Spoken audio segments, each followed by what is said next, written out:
Hello friends, मैं हूं आपके सामने गौरव मिगलानी। इस वीडियो में हम एक केस स्टडी डिस्कस करने जा रहे हैं जो कंज्यूमर प्रोटेक्शन को लेकर है।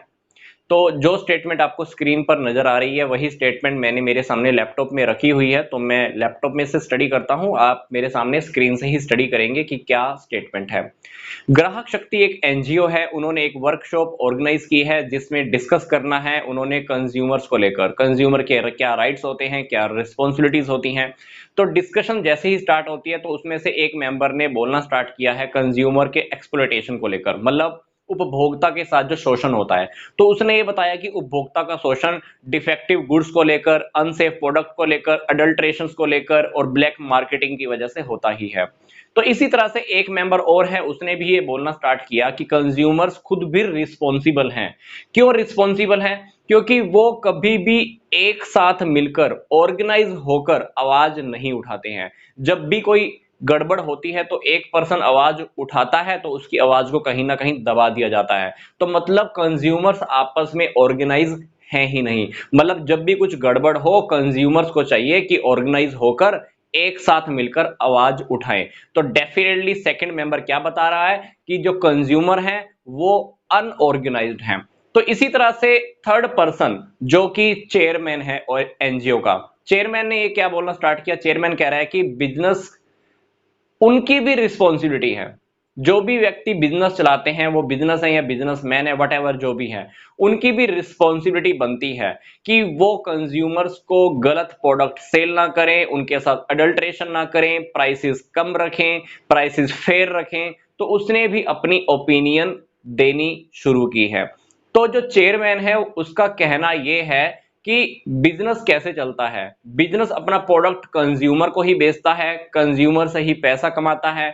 तो बिजनेस को क्या करना चाहिए, कंज्यूमर्स के बेनिफिट के लिए ही काम करना चाहिए। अब हमारे सामने क्वेश्चन ये आ रहा है कि हमको ये बताना है कि इस डिस्कशन के अंदर ये जो सारी बातचीत हुई है एनजीओ के थ्रू वर्कशॉप के अंदर, इसमें कौन कौन से पॉइंट्स हाईलाइट किए गए हैं कंज्यूमर को लेकर। सिंपल सी बात है, जो पहला पॉइंट हाईलाइट हुआ है, जैसा कि पहले मेंबर ने बताया, कंज्यूमर्स का शोषण आजकल व्यापक स्तर पर होने लगा है। डिफेक्टिव गुड देकर, अनसेफ प्रोडक्ट देकर, एडल्ट्रेशन कर मार्केटिंग कर, ब्लैक मार्केटिंग करके, होर्डिंग ऑफ गुड्स करके, मतलब कभी कभी गुड्स हैं फिर भी हम सेल नहीं करते हैं, बनावटी कमी पैदा कर देते हैं। कंज्यूमर्स को यह शो किया जाता है कि प्रोडक्ट है ही नहीं सेल करने के लिए। तो देखा जाए तो पहले मेंबर ने यही बात बताई है कि कंज्यूमर्स का शोषण व्यापक स्तर पर होने लगा है।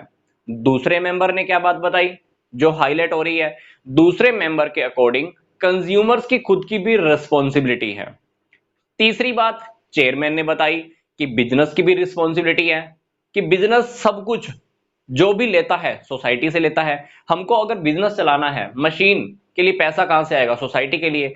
बिजनेस में काम करने के लिए लोग कहां से आएंगे, नौकरियां किन लोगों को देनी है, सोसाइटी के लोगों को देनी है। तो अल्टीमेटली हमने सोसाइटी के ही लोगों को यूटिलाइज किया। तो अल्टीमेटली बिजनेस की भी एक रिस्पॉन्सिबिलिटी बनती है। कौन सी रिस्पॉन्सिबिलिटी है ये, सोशल रिस्पॉन्सिबिलिटी, कि समाज को मिलावट वाला प्रोडक्ट नहीं देना, प्राइसेस फेयर देने हैं, कुछ भी गड़बड़ नहीं करनी। तो जैसे एक बिजनेस सोसाइटी से ही सब कुछ लेता है, बिजनेस की भी रिस्पॉन्सिबिलिटी है सोसाइटी को भी वैसा ही अच्छा अच्छा वापस रिटर्न करे। तो डेफिनेटली इस डिस्कशन के अंदर तीन पॉइंट्स हाईलाइट हुए हैं। पहली बात, कंज्यूमर्स का हाई स्केल पर शोषण होता है।